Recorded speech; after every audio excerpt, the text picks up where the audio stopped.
Nós vamos, meus irmãos, uma breve meditação no Salmo 139.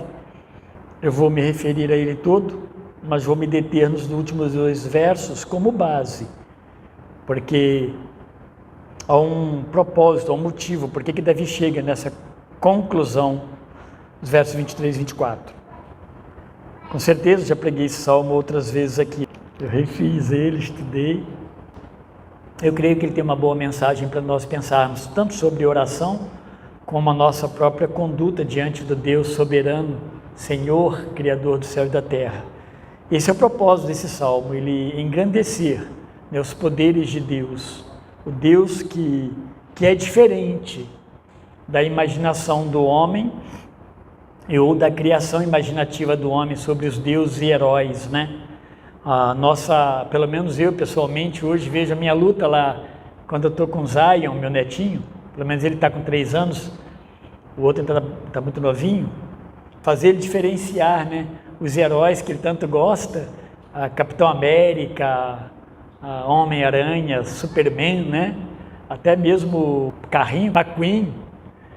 Então, que existe um Deus, né, que é diferente disso tudo. Deus não é o herói, mas é o Senhor, né, aquele que ama ele de verdade, que vai protegê-lo.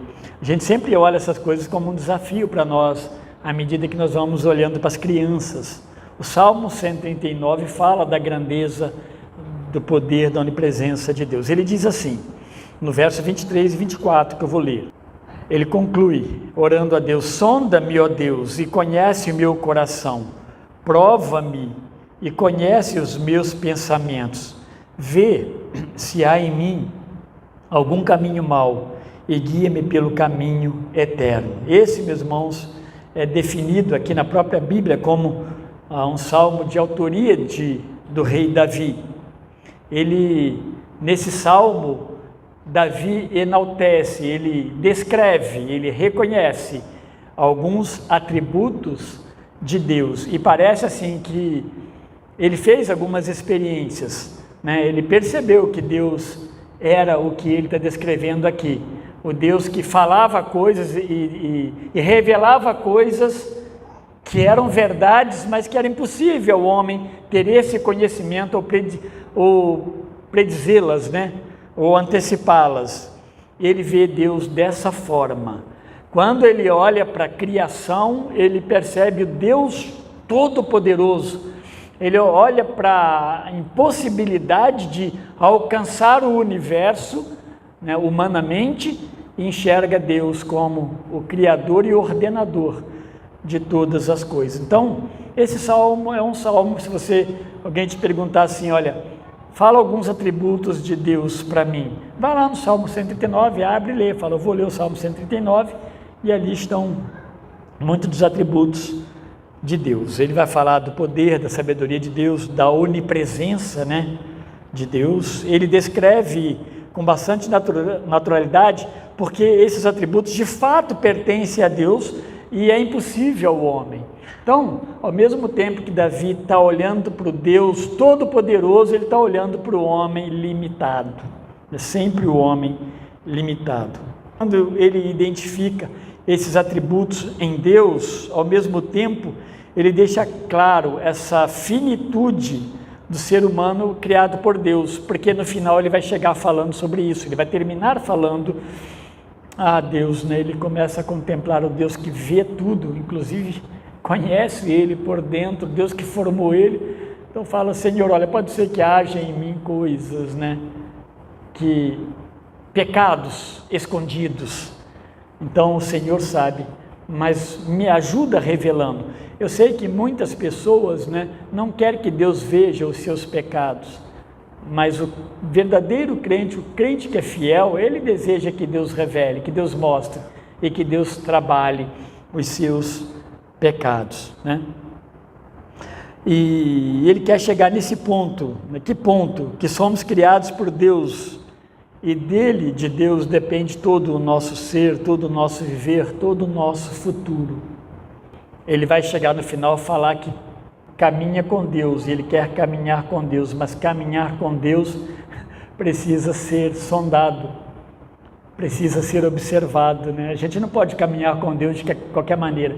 Às vezes a gente ouve essas expressões que, né, Deus está comigo, né? Ou até frases de efeito, ou Deus me acompanha onde quer que eu vá. Isso com certeza acontece, mas não muitas vezes com benignidade, porque as pessoas não andam com Deus. Não adianta a gente querer que Deus ande conosco se nós não o amamos, né? Nós é que não desejamos Deus na verdade. Então, aquilo que para nós são coisas distintas, né, e muito diferentes uma das outras, ele vai afirmar, por exemplo, Deus vai afirmar que são a mesma coisa. Quando ele fala, por exemplo, no verso 12, ele diz assim, ó, até mesmo as trevas não serão escuras para ti, mas a noite brilhará como o dia, pois as trevas e a luz são a mesma coisa para ti.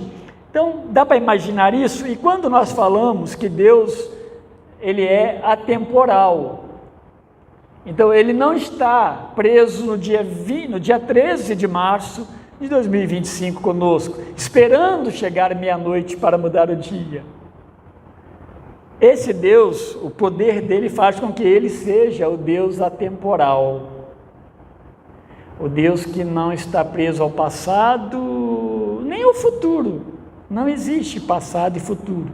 Isso que para nós é uma história de 2000 anos atrás, 5000 anos atrás, para Deus é coisas que aconteceram, que ele está vendo, que é presente, ele não existe esse tempo para Deus.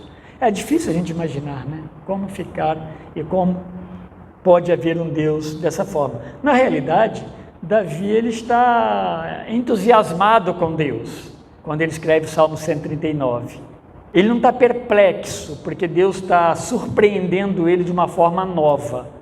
Mas há uma perplexidade por saber que Deus é fora da normalidade, como diz o cientista Marcos Eberlin, né? Que Deus ele realmente é um Deus das surpresas, né? É um Deus das coisas maravilhosas. Então, Deus é o Senhor da escuridão que nós vemos e Deus é o Senhor da luz que nós vemos. Para Deus não há diferença, né? Podemos dizer que tudo é luz, não há trevas para Deus. É aí, dos versos 19 a 22, após descrever, né, a grandeza de Deus, o Deus que está em todos os lugares, do qual a gente não consegue se esconder, dizer que Ele é soberano, que Ele é Senhor de tudo e de todos. Ele lembra dos homens maus, antes de chegar no 22, aliás, né? Esses homens que se rebelam contra Deus, o Deus soberano, bem próximo do verso 22, ali, 19 em diante, ele vai fazer uma visita, né, trazer à memória esses homens que se rebelam contra o Deus soberano, o Deus que sustenta o mundo e a eternidade. Então, meus irmãos, devido à queda, há de fato no homem uma reação pecaminosa contra Deus. O homem ele tenta limitar Deus, como se Deus fosse de fato um pássaro que você coloque numa gaiola. Ele é muito bom, ele é muito joia, mas ele está controlado por você. Você o liberta quando você quiser. Na verdade, não é assim que as coisas funcionam. Mas o homem mau, ele pensa num Deus que não interfere na sua vida. Um Deus com o qual ele lida do jeito que ele quiser. Então, quem são esses homens maus? São pessoas que não aceitam a excelência, que não aceitam a majestade de Deus sobre as suas vidas. O que é o Deus majestoso? É o Deus que reina. O Deus que nós olhamos reverentemente e percebemos que Ele está num trono do qual nós somos os súditos, os servos. E nós o adoramos porque reconhecemos que Ele é grande, Ele é soberano Senhor. E nada acontece sem que Ele tenha o controle de tudo. Então as pessoas não aceitam essa excelência de Deus, elas se rebelam e atribuem a si mesmas ou a outros deuses fabricados por suas próprias mãos ou suas mentes, né, as obras que são unicamente do Deus Criador. Pode ter certeza que você vai encontrar pessoas como nós, pessoas comuns, que elas vão atribuir a elas os seus sucessos e as suas conquistas. E elas vão dizer que elas lutaram por isso. E elas não vão gostar de ouvir você dizer que Deus proporcionou isso nas suas vidas. Talvez por revoltas, talvez por problemas que teve na sua vida, até de relacionamento com o próprio Deus, elas vão duvidar da grandeza de Deus e não vão atribuir a Deus as suas conquistas.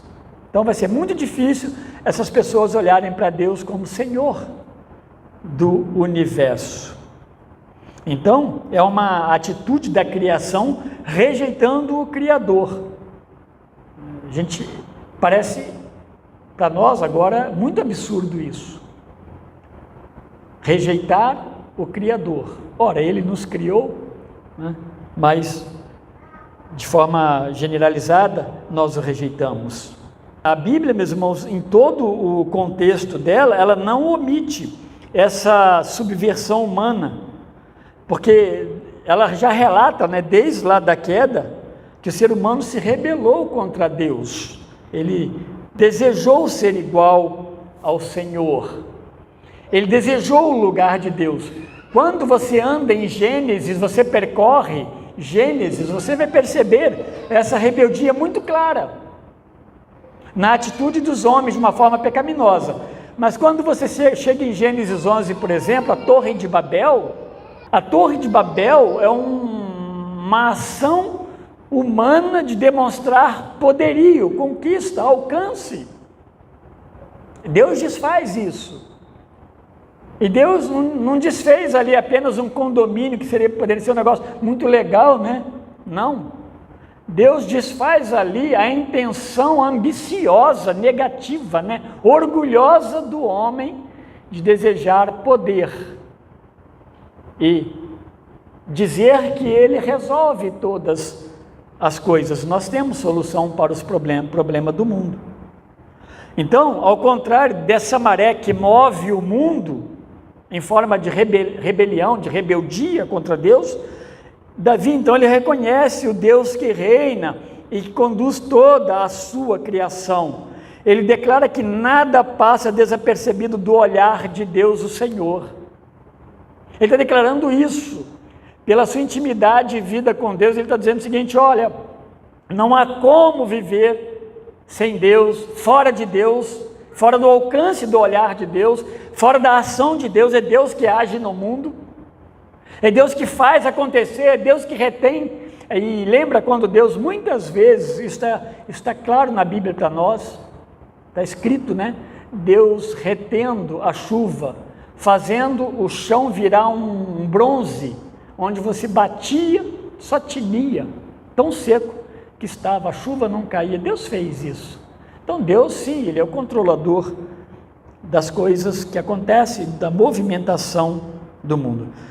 E por causa disso, dessa forma, né, que ele vai descrevendo, convicto das afirmações que ele faz ao longo do Salmo, e numa atitude de adoração, e numa atitude também de submissão, ele vai orar a Deus, para que Deus possa perscrutar, né, olhar com lente enorme, né, o seu coração, o mais íntimo do seu ser, os cantinhos que possam haver dentro do seu coração, onde ele possa esconder pecados, aguardar alguns pecados que ele mesmo quer se negar a ver, mas está ali protegido para que ele possa manifestá-lo em algum momento da sua vida.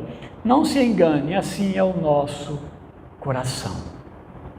Mesmo o nosso coração transformado, ele é tendencioso ao pecado. Então ele sabia que Deus não somente conhecia as coisas que eram palpáveis, que nós também olhamos, enxergamos e achamos que só essas coisas existem, mas Deus sondava, Ele conhecia os pensamentos e Ele consegue discernir as intenções do coração.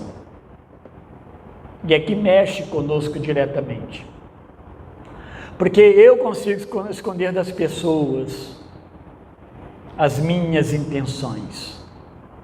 Até do diabo, eu consigo esconder as minhas intenções.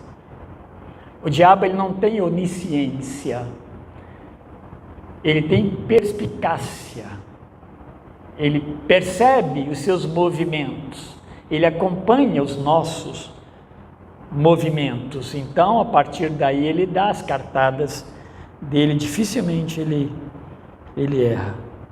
Mas Davi declara, Deus sim, ele consegue conhecer. Então, há coisas que eu faço e escondo intencionalmente, há coisas que talvez até não intencionalmente, mas eu as protejo para usá-las em algum momento da minha vida. Mas Deus, ele olha esse abstrato, né? Isso que a gente não consegue palpar. Nós olhamos o palpável, Deus vê além deles. E muitas vezes nós de fato guardamos alguns pecados em algum compartimento próprio para esse pecado, para lançarmos mão mais adiante. Isso pode ser intencional ou não. Os irmãos sabem do que eu estou falando. Nós precisamos estar sempre diante de Deus em atitude de arrependimento. O sondar de Deus, então, vai revelar e vai corrigir esses procedimentos pecaminosos, de acordo, então, com o ensino dele. Quando você pega o Salmo 119, por exemplo, é um salmo de Davi, pelo menos por muitos atribuídos a Davi.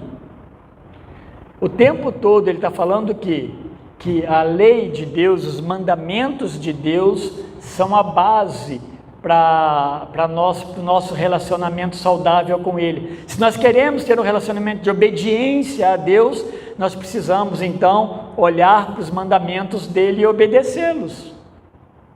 Então esse mesmo Davi que está falando aqui, ele sabe quem é Deus e sabe como Deus pode ajudá-lo nessa correção. Salmo 119, 11.